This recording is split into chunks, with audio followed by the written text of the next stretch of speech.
Hello students, welcome back. तो चलिए शुरू करते हैं हम लोग किंगडम एनिमालिया का 8वां फाइलम जो कि है फाइलम मोलस्का। जैसा कि आप जानते हो कि हम लोग डाइवर्सिटी इन लिविंग ऑर्गेनिज्म से स्टडी कर रहे थे, जिसमें कि हमने किंगडम एनिमालिया के बारे में बात करनी शुरू की थी। और किंगडम एनिमालिया में जैसा कि आप जानते हैं कि हमें टोटल 11 फाइलम से स्टडी करने थे, जिसमें से हमने शुरुआत के 7 फाइलम्स क्लियर कर लिए थे। जिसमें कौन कौन सा हमने पढ़ लिया था? हमने पोडीफेरा पढ़ लिया, हमने सिलिंट्राटा पढ़ लिया, हमने टिनोफोरा पढ़ लिया, फिर हमने प्लेटीहेलमिन्थिस, एस्केलमिन्थिस, ऑर्थोपोडा, एनालिडा, ऑर्थोपोडा, ये हमने कंप्लीट कर लिया था। और अब हमें क्या पढ़ना है? अब हमें पढ़ना है मोलस्का। मोलस्का हमारे किंगडम एनिमालिया का सेकेंड लार्जेस्ट फाइलम है। आपको पता है, हमने बात किया था कि जो ऑर्थोपोडा है वो लार्जेस्ट फाइलम है। किंगडम एनिमालिया में सबसे अधिक स्पीसीज किस फाइलम में रहते हैं? वो रहते हैं फाइलम ऑर्थोपोडा में। लेकिन जो सेकेंड लार्जेस्ट फाइलम है, यानी कि ऑर्थोपोडा के बाद जो सबसे अधिक स्पीसीज जिस फाइलम के अंदर पाए जाते हैं, उस फाइलम का नाम है मोलस्का। और मोलस्का सुनते ही आपके मन में आ जाना चाहिए स्नेल। आपने स्नेल देखा होगा, यू नो स्नेल। स्नेल चलता है ना, वो गार्डन वुडन में रहता है स्नेल, जिसके ऊपर में कवर होता है, अंदर में सॉफ्ट मांस होता है एक बॉडी का। आपने देखा होगा स्नेल। तो स्नेल आप याद रखिए मन में, स्नेल मोलस्का का मेंबर है। और उससे आप याद रखोगे तो बहुत आसान हो जाएगा समझना। तो स्नेल समझ गए। तो मोलस्का के बारे में आज हमें बात करना है। होप आप सभी घर में होंगे, स्वस्थ होंगे। तो चलिए शुरू करते हैं आज का लेक्चर। तो ठीक है बच्चों, मोलस्का सबसे पहली बात जो याद रखने की है, it is the second largest phylum of kingdom Animalia. Animalia kingdom का सेकेंड लार्जेस्ट फाइलम है मोलस्का। लार्जेस्ट फाइलम क्या था? ऑर्थोपोडा। और सबसे छोटा फाइलम कौन सा था? टिनोफोरा। सबसे छोटा क्या था? टिनोफोरा। उसमें बहुत कम स्पीसीज थे। और सबसे बड़ा ऑर्थोपोडा था। और एक बात और, सबसे बड़ा क्लास कौन सा था? Insecta. Insecta class animal kingdom का सबसे बड़ा क्लास है। ओके ठीक है, वो सब बातें हम कर चुके हैं। और हम लोग शुरू करते हैं अब मोलस्का के बारे में बातें। तो ये सेकेंड लार्जेस्ट फाइलम है। और मैंने आपको बताया था, किसी भी फाइलम को पढ़ना है, स्टार्ट करते हैं तो सबसे पहले हमें क्या पता होना चाहिए कि उसका नाम वही क्यों है। जैसे पोडीफेरा का नाम पोडीफेरा क्यों था? क्योंकि वो पोड बियरिंग एनिमल्स रखता था। सिलिंट्राटा का नाम सिलिंट्राटा क्यों था? क्योंकि वो सिलिंट्रॉन था उसके बॉडी के अंदर, एक बॉडी के अंदर कैविटी थी जो गट की तरह वर्क करता था। फिर टिनोफोरा का नाम टिनोफोरा क्यों था? क्योंकि उनके पास कॉम प्लेट्स थे, है ना। उसके बाद प्लेटीहेलमिन्थिस का नाम प्लेटीहेलमिन्थिस क्यों था? क्योंकि वो डॉर्सोवेंट्रली फ्लैटेंड था। एस्केलमिन्थिस क्योंकि वो राउंड वर्म्स थे। एनालिडा क्योंकि एनालस था उनमें, यानी कि सेगमेंट्स थे, मेटामियर्स थे। और फिर ऑर्थोपोडा क्योंकि उनका जॉइंटेड अपेंडेज था, तो ऑर्थोपोडा। और ठीक उसी तरह जो मोलस्का है, मोलस्का का मतलब है सॉफ्ट बॉडीड एनिमल्स, यानी ये ऐसे एनिमल्स है जिनकी बॉडी बड़ी ही सॉफ्ट होती है। आपने स्नेल कभी जीवन में अगर छुआ हो तो कितना सॉफ्ट होता है। तो सॉफ्ट बॉडीड एनिमल का फाइलम है कौन? मोलस्का। और अगर आपके दिमाग में आ रहा है तो ऑक्टोपस। आपने देखा होगा जीवन में कभी ऑक्टोपस, वो अगर डिस्कवरी चैनल सब देखते होंगे तो ऑक्टोपस देखा होगा ना आपने। बड़े बड़े ऑक्टोपस होते हैं, 50-50 फीट के ऑक्टोपस होते हैं। ऑक्टोपस का भी फाइलम क्या है? मोलस्का। तो चलिए बाबू शुरू करें हम लोग। ओके ठीक है। तो मोलस्का। अब है इसके बाद कैरेक्टरिस्टिक्स की बात करनी शुरू करते हैं कि इसकी क्या क्या कैरेक्टरिस्टिक है। सबसे पहले कैरेक्टरिस्टिक की अगर बात करें तो देखिए, ये मोस्टली एक्वेटिक है। ये ज्यादातर एक्वेटिक पाए जाते हैं, यानी कि एक्वेटिक है। एक्वेटिक में फ्रेश वाटर और मैराइन दोनों है, यानी कि आपको नदी नाला के पानी में भी मिल जाएगा और सॉल्टी वाटर में भी मिल जाएगा, यानी वेनाइन एनवायरनमेंट में। और ऑक्टोपस आप जानते ही हो, ऑक्टोपस नदी में थोड़े पाया जाता है। ऑक्टोपस कहाँ पाया जाता है? समुद्र में पाया जाता है। तो ये मैराइन एनवायरनमेंट में पाया जाता है और फ्रेश वाटर में भी ये पाया जाता है। और टेरेस्टेरियल भी है। आप स्नेल, गार्डन स्नेल जो बात करते हो, जो हमारे बगीचे में पाया जाता है स्नेल, वो भी क्या है?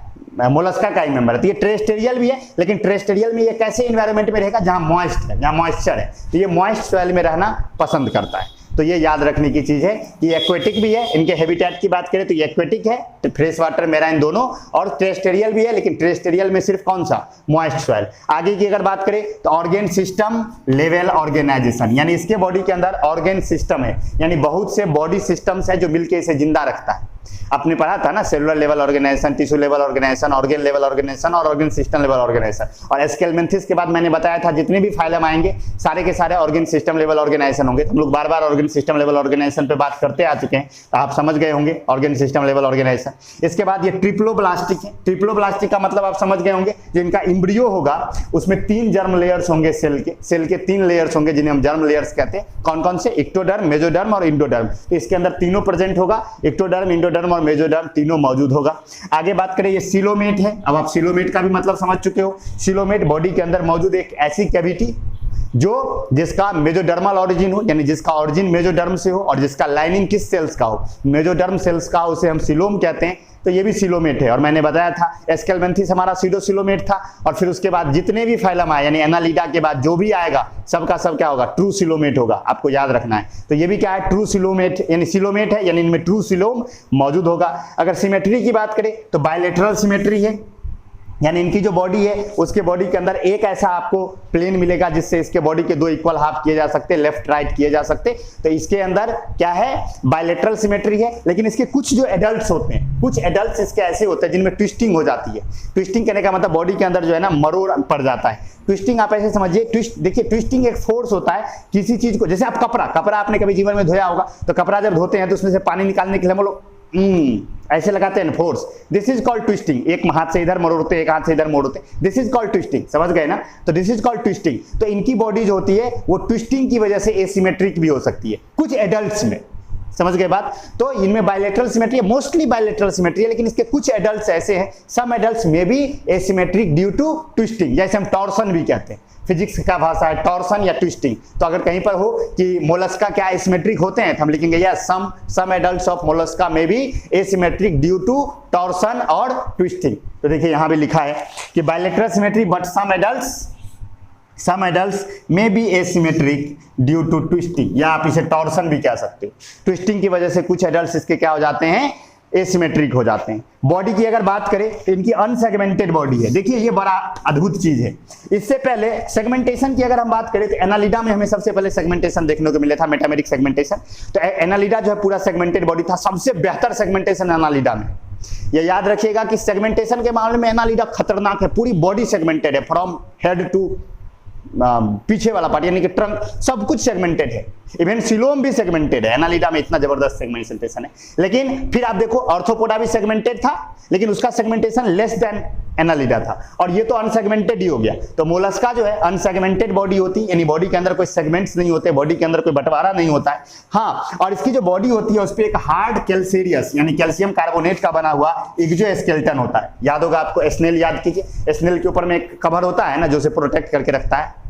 स्नेल देखे हो ना कभी जीवन में, स्नेल, इसको घोंगा कहते हैं शायद हिंदी में, क्या कहते हैं, स्नेल रे, गार्डन स्नेल जो लत्ती सब पे चलते रहता है। हाँ, तो वो जो स्नेल है, स्नेल के ऊपर में एक कवर होता है ना, एक्सोस्केलेटन होता है ना, तो बॉडी इसकी सॉफ्ट है, तो प्रोटेक्शन के लिए इसके बॉडी के ऊपर एक कैल्शियम कार्बोनेट, कैल्सेरियस इसीलिए लिखा हुआ है, एक कैल्सेरियस एक्सोस्केलेटन होता है जो उसे प्रोटेक्शन देता है।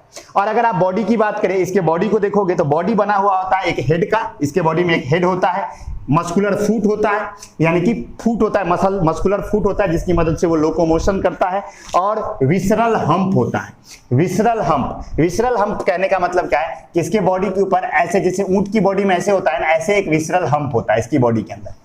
इसकी बॉडी के ऊपर बीच में पार्ट उभरा हुआ होता है, विसरल हम्प होता है। समझ गए, उसे हम विसरल हम्प कहते हैं। विसरल का मतलब हुआ कि एकदम मांस का ही बना हुआ, उसे कहते हैं विसरल। हमारे बॉडी में भी विसरल ऑर्गेन होता है। विसरल ऑर्गेन करने का मतलब ऐसा ऑर्गेन जिसके अंदर में थोड़ी कैविटी हो, उसे हम कहते हैं विसरल।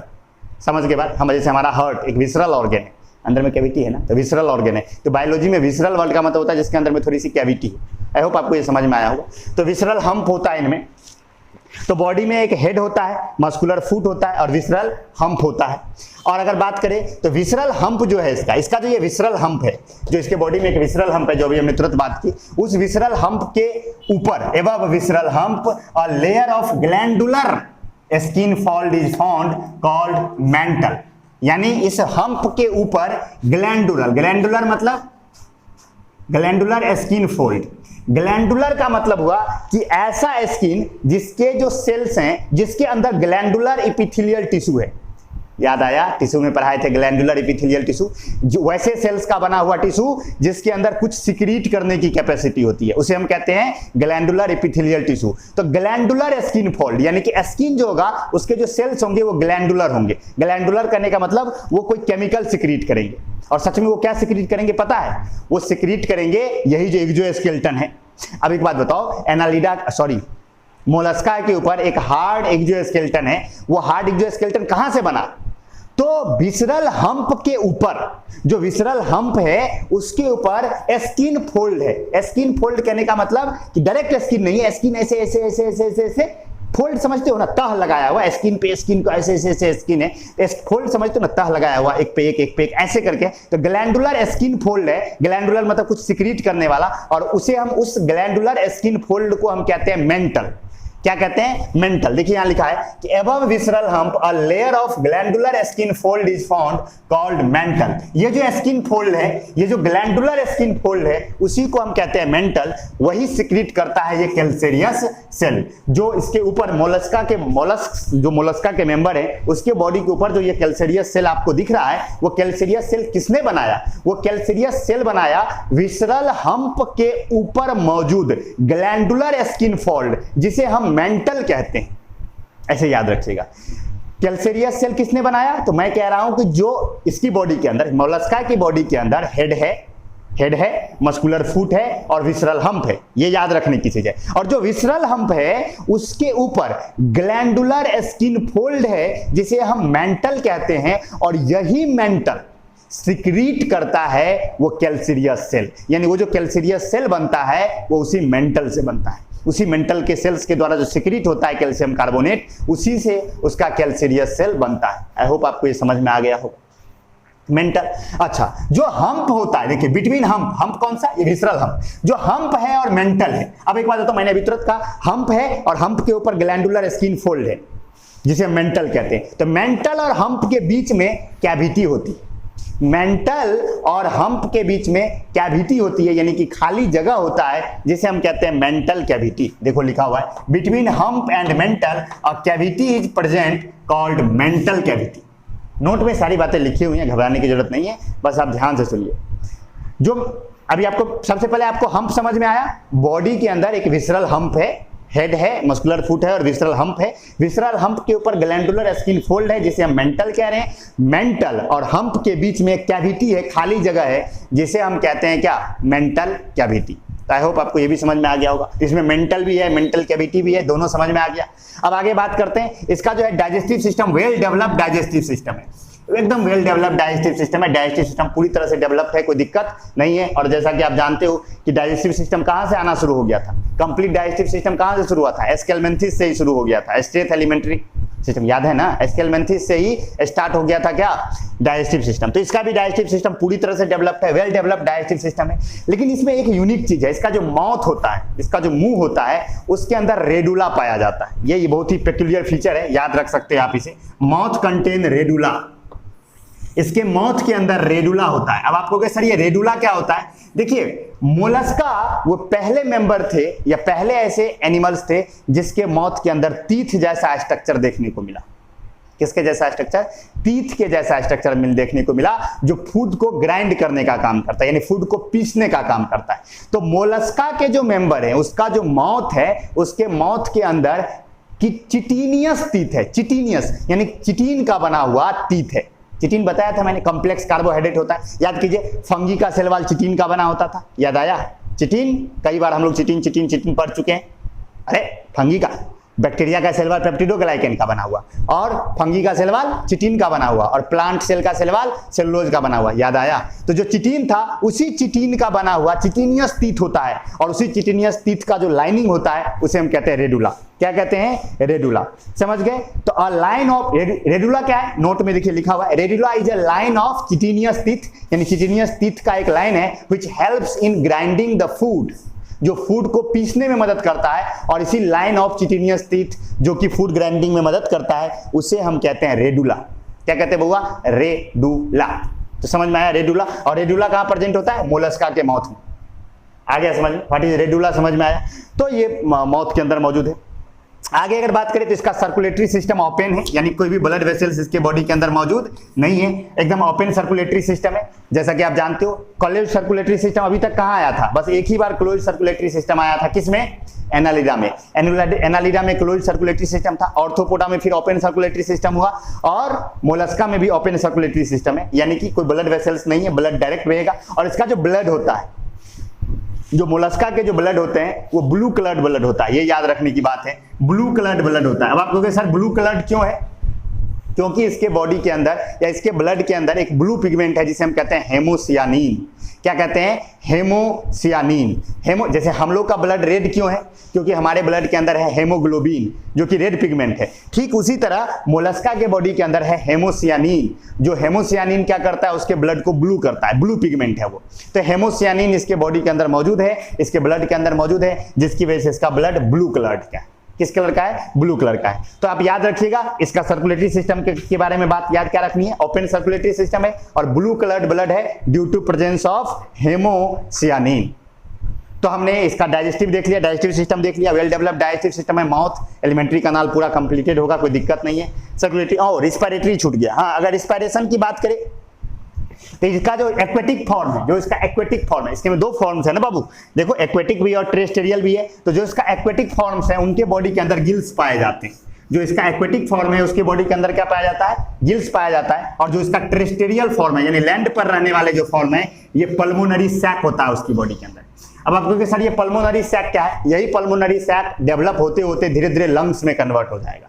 तो पल्मोनरी सैक होता है। तो जो इसके टेरेस्ट्रियल फॉर्म है उनके बॉडी के अंदर रिस्पायरेशन के लिए यानी गैसियस एक्सचेंज के लिए, यानी कि बॉडी से कार्बन डाइऑक्साइड बाहर निकालने के लिए और ऑक्सीजन अंदर लेने के लिए पल्मोनरी सैक मौजूद है, पल्मोनरी सैक मौजूद है। और जो इसका एक्वेटिक फॉर्म है उसके बॉडी के अंदर गिल्स मौजूद है जिसे हम टिनिडिया कहते हैं।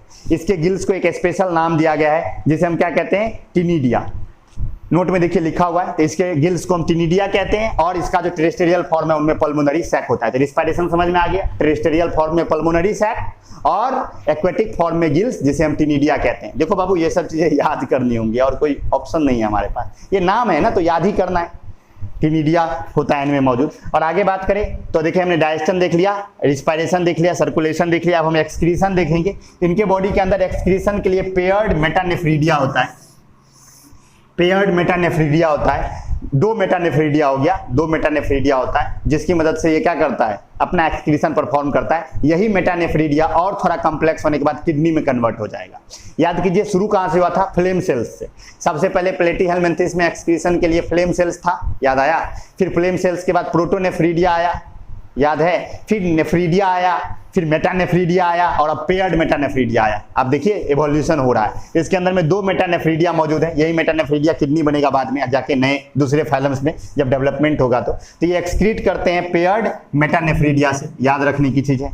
तो ये सारी बातें होगी। अब इसके नर्वस सिस्टम की अगर बात करो तो इसके नर्वस सिस्टम में गैंग्लिया है, दो गैंग्लिया है, पेयर्ड गैंग्लिया है। तो गैंग्लिया है, कनेक्टिव्स है यानी दोनों गैंग्लिया को कनेक्ट करने वाले उसे कनेक्टिव्स कहते हैं। मान लो कि दो गैंग्लिया है, एक गैंग्लिया यहाँ है और एक गैंग्लिया यहाँ है, तो दोनों को कनेक्ट करेगा ना, तो दोनों को कनेक्ट करने वाले को कनेक्टिव्स कहते हैं। और नर्व्स होती है, इनके बॉडी के अंदर नर्व्स होती है, यानी कि दो गैंग्लिया है नर्वस के लिए, नर्वस सिस्टम के लिए, इसके डिसीजन लेने के लिए दो गैंग्लिया है। दोनों गैंग्लिया कनेक्टिव्स के द्वारा कनेक्टेड है और उसमें से नर्व्स निकली हुई है जो पूरे बॉडी में फैली हुई है, जिससे कि वो रिस्पायरेशन परफॉर्म करता है। और इसको अपने सराउंडिंग के इंफॉर्मेशन को पता लगाने के लिए इसके पास तीन सेंस ऑर्गन है मेनली।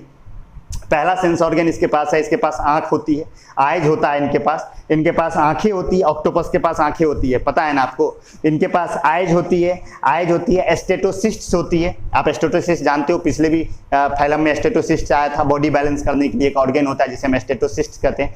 तो सेंसरी ऑर्गन के नाम पे इनके पास आइज है, एस्टेटोसिस्ट है। इसके पास सिंपल आइज है, कंपाउंड आइज नहीं है। कंपाउंड आइज इंसेक्ट्स की खासियत थी, तो कंपाउंड आइज नहीं है, सिंपल आइज है। इनके पास आंखें हैं, एस्टेटोसिस्ट है फॉर द बैलेंसिंग। और इसके बॉडी के अंदर ऐसे सेंसरी रिसेप्टर्स लगे हुए हैं इसके स्किन में, इसके बॉडी में ऐसे सेंसरी, खास करके इसके फूट में लगा हुआ होता है, ऐसा सेंसरी रिसेप्टर है जिससे ये किसी केमिकल को टेस्ट कर सकता है, वाटर के नेचर को टेस्ट कर सकता है। ये सारी बातें इसके बॉडी के अंदर लगे हुए रिसेप्टर सेल्स के द्वारा हो जाता है। और वो रिसेप्टर सेल्स कहाँ मौजूद होता है, इसके बॉडी के एक्सटर्नल पार्ट में, जो कैल्शियस सेल के बाहर जो निकला होता है, खास करके इसका फूट बाहर निकला हुआ होता है। अगर आप कभी स्नेल देखे होंगे, स्नेल का पैर जैसा बाहर निकला होता है, फूट इसका बाहर निकला होता है कैल्शियस सेल के बाहर। उसी कैल्शियस सेल के बाहर जो पार्ट निकला हुआ है उसके अंदर रिसेप्टर सेल्स लगे हुए हैं, जो रिसेप्टर सेल्स केमिकल्स को टेस्ट करता है और वाटर के नेचर को भी पता लगा लेता है कि वाटर एसिडिक है या बेसिक है या न्यूट्रल है, क्या है नहीं है, वो पता लगा लेता है। तो समझ गए। इनके पास सेंस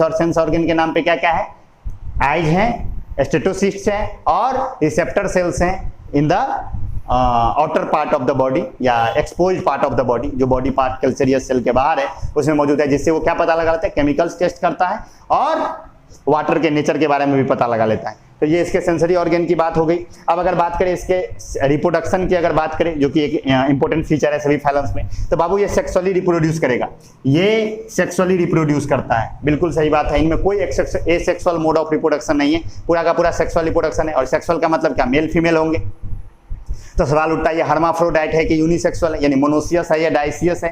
तो आंसर है ये दोनों तरह का है, मोनोसियस भी है और डाइसियस भी है, यानी यूनिसेक्सुअल भी है, बाइसेक्सुअल भी है, यानी हर्माफ्रोडाइट भी है और सेक्सेस सेपरेट भी है। इसके ज्यादातर मेंबर जो होते हैं उनमें सेक्सेस जनरली सेपरेट होती हैं, लेकिन कुछ मेंबर इसके ऐसे भी होते हैं जिनमें सेक्सेस सेपरेट नहीं होती और ये हर्माफ्रोडाइट होते हैं। क्या होते हैं, हर्माफ्रोडाइट होते हैं। तो ये हर्माफ्रोडाइट भी हो सकते हैं या इनका सेक्सेज सेपरेट भी हो सकता है, कोई दिक्कत नहीं है। मोनोसियस डाइसियस दोनों हैं, या आप कह सकते हो यूनिसेक्सुअल बाइसेक्सुअल दोनों हैं। जानते हो ना बाइसेक्सुअल, जिसमें मेल फीमेल एक ही ऑर्गेनिज्म के अंदर, उसे हम बाइसेक्सुअल कहते हैं या मोनोसियस कहते हैं या हम उसे हर्माफ्रोडाइट कहते हैं। और जब मेल अलग बॉडी में हो और फीमेल अलग बॉडी में हो तो उसे हम डाइसियस कहते हैं, या नहीं तो उसे हम यूनिसेक्सुअल कहते हैं, या हम कहते हैं कि सेक्सेस सेपरेट हैं। तो इनमें सेक्सेस सेपरेट भी होती है और हर्माफ्रोडाइट भी होता है।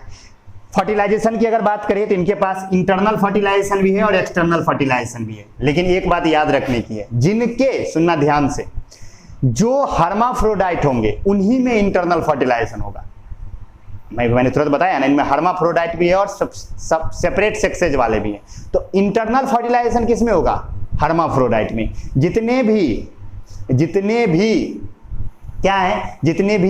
यूनिसेक्सुअल हैं, यानी कि सेपरेट सेक्सेज वाले हैं, यानी कि डाइसियस हैं, वो सारे के सारे एक्सटर्नल फर्टिलाइजेशन करेंगे। अगर मेल फीमेल अलग अलग बॉडी में है तो एक्सटर्नल फर्टिलाइजेशन होगा, और अगर मेल और फीमेल एक ही बॉडी के अंदर है तो इंटरनल फर्टिलाइजेशन होगा। समझ में आ गया। तो फर्टिलाइजेशन दोनों तरह के हैं, और कौन सा फर्टिलाइजेशन कब होगा, कब इंटरनल होगा, कब एक्सटर्नल होगा, अगर इसकी बात हम करें तो आप ये समझिए कि जो हर्माफ्रोडाइट हैं उनमें इंटरनल फर्टिलाइजेशन होगा, और जो सेपरेट सेक्सेज वाले हैं उनमें एक्सटर्नल फर्टिलाइजेशन होगा। ये याद रख सकते हो। डेवलपमेंट की बात करते हैं, फर्टिलाइजेशन होने के बाद क्या होगा, जाइगोट बन जाएगा, जाइगोट से एम्ब्रियो बन जाएगा। अब सवाल उठता है अमीबा कहते हैं, लार्वा दिखेगा या नहीं दिखेगा। तो आंसर है दिख भी सकता है, नहीं भी दिख सकता है। कुछ इसके ऐसे मेंबर होते हैं जिनमें लार्वल स्टेजेस नहीं दिखती हैं, डेवलपमेंट डायरेक्ट होता है, और कुछ ज्यादातर ऐसे होते हैं जिनमें इनडायरेक्ट दिखता है। हम लोग क्लासेज पढ़ेंगे तो वो थोड़ा क्लियर हो जाएगा, लेकिन याद रखिए कि इनमें दोनों तरह का डेवलपमेंट देखने को मिलता है, डायरेक्ट डेवलपमेंट भी और इनडायरेक्ट डेवलपमेंट भी। जानते हो आप डायरेक्ट डेवलपमेंट किसे कहते हैं, जब लार्वा नहीं दिखे, डायरेक्ट एडल्ट आ जाए, यानी कि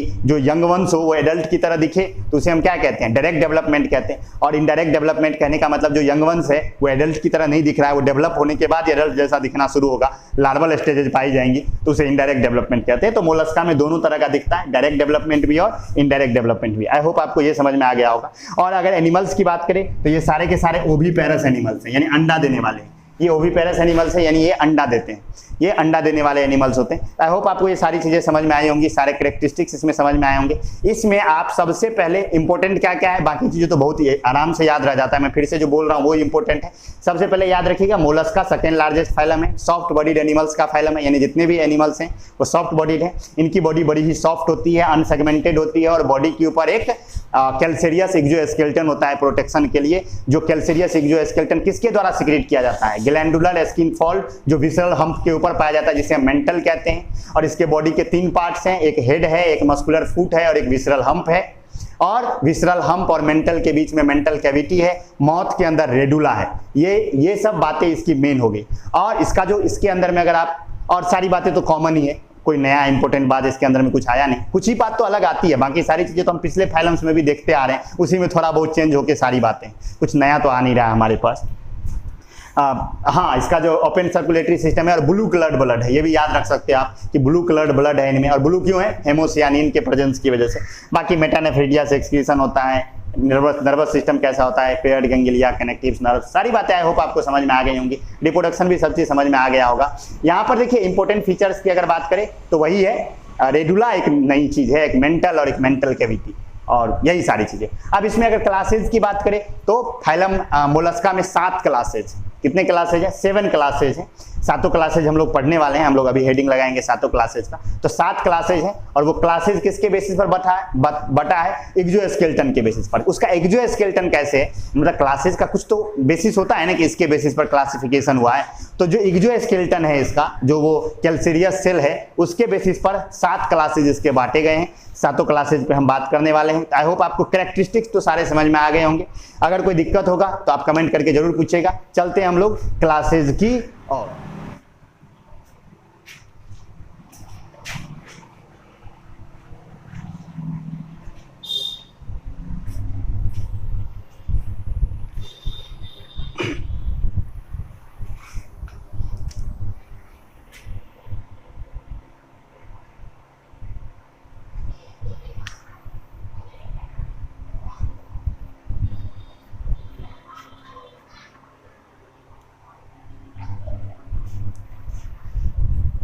तो ये है हमारे 7 क्लासेज ऑफ फाइलम मोलस्का। मैंने बताया आपको फाइलम मोलस्का के कितने सेल्स कितने क्लासेज में क्लासिफाई किया गया?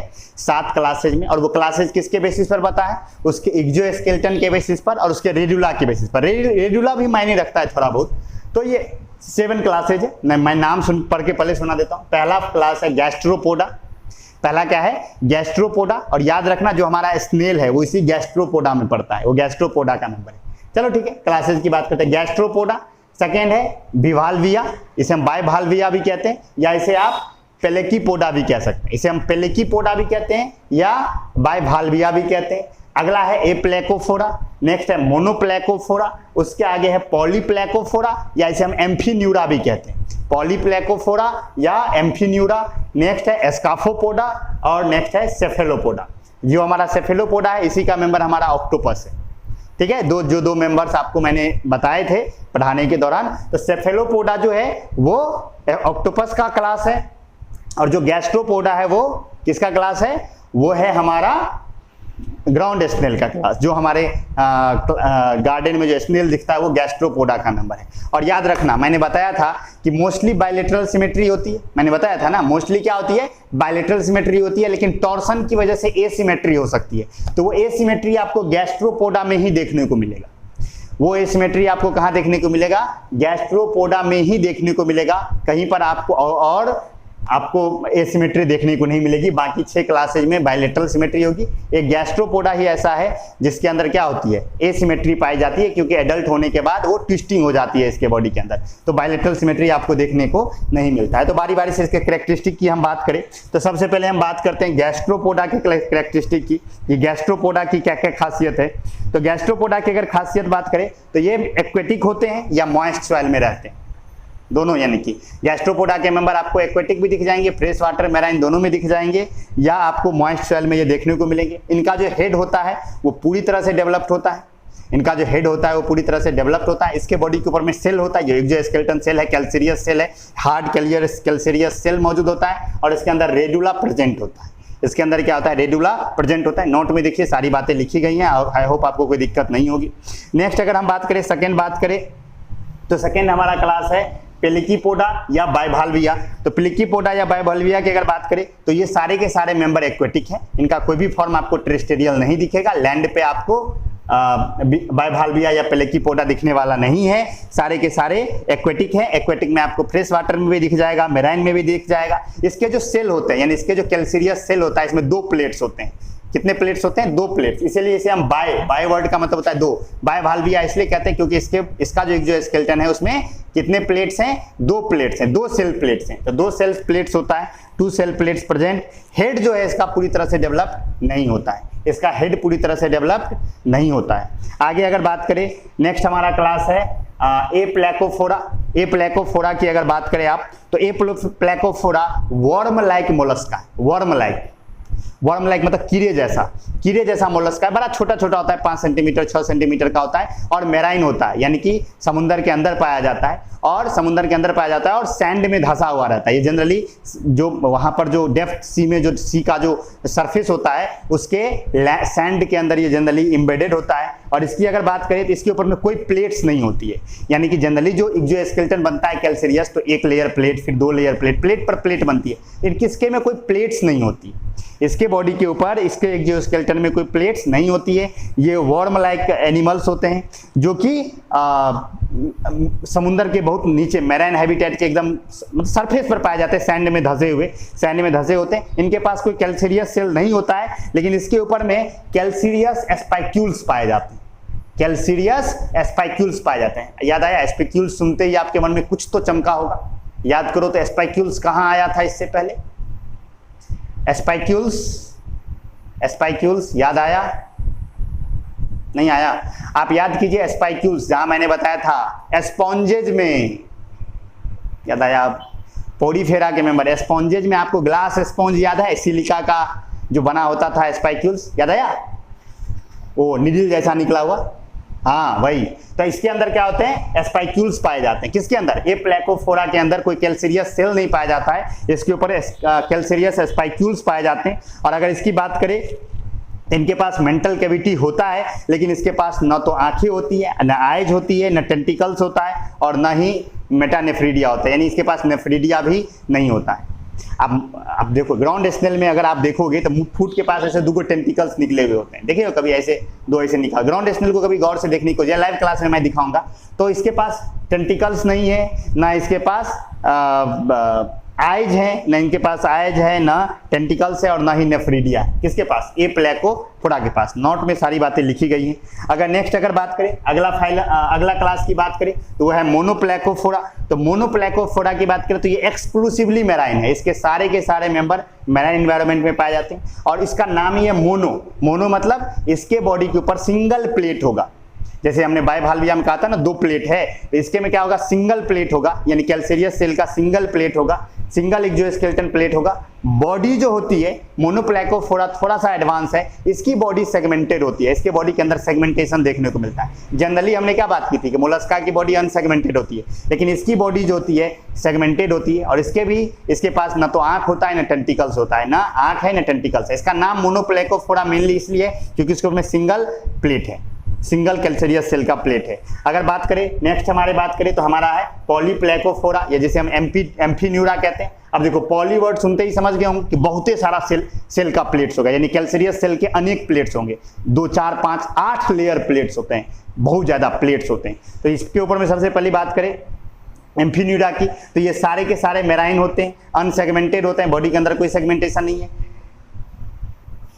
बॉडी के अंदर कोई सेगमेंटेशन नहीं है, और 8 प्लेट्स हैं, 8 लेयर प्लेट्स इसके ऊपर मौजूद हैं। इनके में हेड एब्सेंट होता है, इसके अंदर में क्या होता है? हेड एब्सेंट होता है। आगे अगर बात करें स्कैफोपोडा है, अगला क्लास क्या है? स्कैफोपोडा है। ये भी सारे के सारे मैराइन है, और इसका सबसे मेन खासियत है इसका जो कैल्सेरियस सेल होता है वो हाथी के दांत के जैसा होता है। हाथी का दांत देखे हो ना, तो हाथी दांत जैसा होता है, दोनों तरफ से ओपन होता है। इसका जो एक्सोस्केलेटन है वो हाथी दांत जैसा होता है, स्कैफोपोडा। मैं एग्जांपल दिखाऊंगा लाइव क्लास में। स्कैफोपोडा है, इसका हाथी दांत जैसा एक्सोस्केलेटन होता है जो दोनों तरफ से ओपन होता है।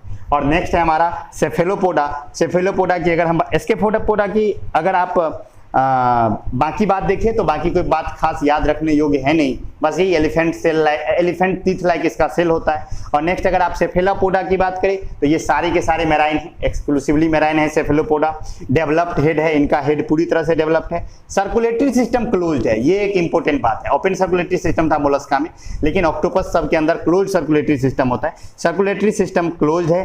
सेल जो है, जो इसका ऊपर में जो सेल अभी एक्सोस्केलेटन हमने बात की थी ना, तो वो एक्सोस्केलेटन या तो इसके बॉडी के अंदर होगा, यानी कि अंदर पहुंच गया है, यानी इसका सेल या तो इंटरनल होता है या एब्सेंट होता है, या तो इसमें सेल नहीं होगा या होगा तो कहां होगा? अंदर होगा। तो सेल या तो इंटरनल होता है या एब्सेंट होता है। और डेवलपमेंट इनमें डायरेक्ट डेवलपमेंट है, जो हमने कहा था लार्वा नहीं पाया जाता है, वो सेफेलोपोडा के अंदर आपको डायरेक्ट डेवलपमेंट है। बाकी सब के अंदर क्या है? इनडायरेक्ट डेवलपमेंट है।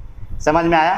आई होप आपको ये क्लासेज भी समझ में आ गई होंगी। आपको क्लासेज का फीचर्स आपको ना भी याद रहे तो कोई दिक्कत नहीं है, आप इतना ही याद रख सकते हो कि 7 क्लासेज हैं: गैस्ट्रोपोडा, बायभाल्विया या पेलिकीपोडा, एप्लेकोफोरा, मोनोप्लेकोफोरा, पॉलीप्लेकोफोरा या एम्फीन्यूरा भी कहते हैं, या स्कैफोपोडा एंड सेफेलोपोडा।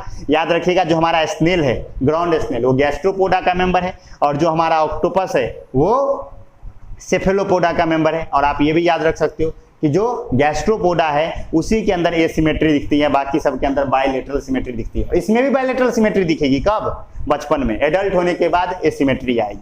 समझ गए? तो ये सारी बातें थी। आई होप आपको क्लासेज भी समझ में आ गए होंगे। सारा का सारा जो है नोट में लिखा हुआ है, सारे क्लासेज के फीचर्स लिखे हुए हैं। कुछ भी दिक्कत हो तो लाइव क्लास में हम लोग सॉल्व कर ही लेंगे, कोई प्रॉब्लम होगी तो उसे हम सॉल्व कर ही लेंगे।